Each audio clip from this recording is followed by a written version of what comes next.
तो फ्रेंड्स, आज के इस वीडियो में हम जानेंगे असेसमेंट के बारे में, यानी कि आकलन। तो लिखा हुआ यहाँ पे सूचनाओं को एकत्रित करने की प्रक्रिया।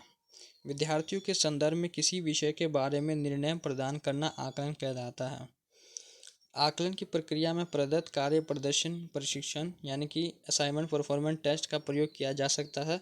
आकलन में छात्रों को बिना अंक अथवा ग्रेडिंग के फीडबैक दिया जाता है ताकि शैक्षिक उद्देश्यों की प्राप्ति में अंतिम मूल्यांकन से पूर्व निर्धार सुधार हो सके। आकलन की परिभाषाएं।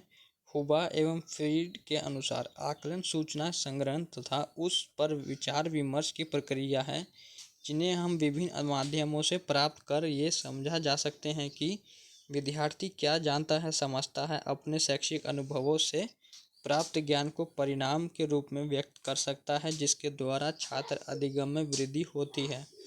आकलन का महत्व देखेंगे। आकलन द्वारा विद्यार्थियों की अधिगम क्षमता को बढ़ाने, मूल्यांकन के पहले सुधार हेतु पृष्ठपोषण दिया जाता है। पृष्ठपोषण आपको पढ़ा दिया गया था, फीडबैक। यह मूल्यांकन का ही एक छोटा रूप है। इसके शैक्षिक महत्व निम्न अनुसार है। अधिगम के लिए गुणवत्तापूर्ण वातावरण निर्मित करने के लिए, शिक्षण प्रक्रिया को प्रभावी बनाने के लिए, शिक्षक एवं छात्र के स्वयं मूल्यांकन के लिए, छात्र की प्रगति का पता लगाने के लिए निम्न बिंदुओं के अंतर्गत आकलन किया जाता है। विद्यार्थियों ने क्या सीखा, क्या छात्र दैनिक जीवन में नए ज्ञान और कौशलों का उपयोग कर पा रहे हैं, क्या छात्र नए ज्ञान के बारे में बात कर सकते हैं। वैधानिक पृष्ठपोषण प्रदान करने में, छात्र के ज्ञान के संदर्भ में, छात्र के प्रदर्शन के संबंध में, छात्र की आवश्यकता के संदर्भ में, विभिन्न क्षेत्रों की प्रगति के मूल्यांकन में, छात्रों की समझ का स्तर ज्ञान करने में, अधिगम की प्रगति को जानने में, छात्रों के कक्षा में उचित स्थान निर्धारित करने में। आकलन की आवश्यकता। आकलन की आवश्यकता विद्यालय में अध्यापन के पश्चात छात्रों की अधिगम क्षमता, रुचि, व्यक्तित्व, अभियोग्यता आदि के बारे में जानकारी करने तथा उनके अनुरूप पाठ्यक्रम निर्माण, संरचना आदि के लिए आकलन की आवश्यकता पड़ती है। आकलन की आवश्यकता निम्न बिंदुओं को समझने के लिए पड़ती है।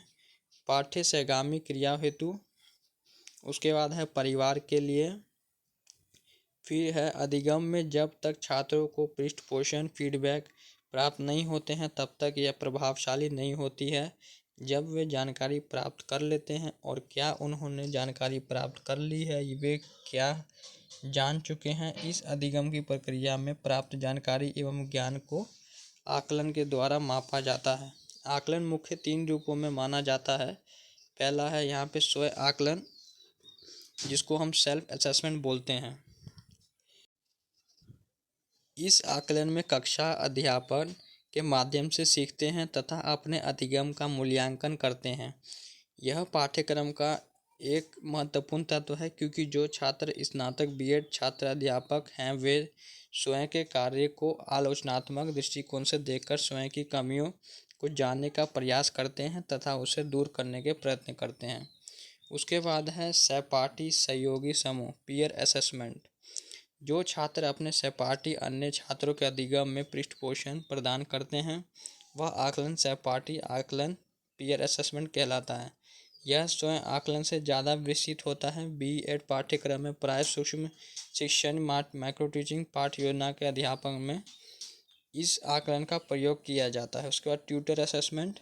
जब शिक्षण कर्मचारी आकलन करते हैं तो उसे ट्यूटर आकलन कहते हैं। इसमें ट्यूटर या शिक्षक छात्र के कार्यों पर उसे पृष्ठपोषण प्रदान करता है।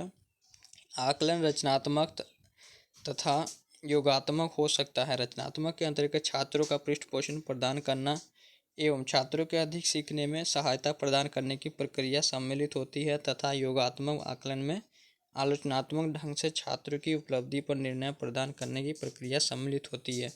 तो यही था फ्रेंड्स असेसमेंट के बारे में। बाकी अगर आपको अन्य डाउट होता है तो आप कमेंट बॉक्स में लिख सकते हैं और हमने मैक्सिमम कोर्स का यहाँ पे वीडियो अपलोड कर दिया, आप जाके प्लेलिस्ट में देख सकते हैं। Thanks for watching this video.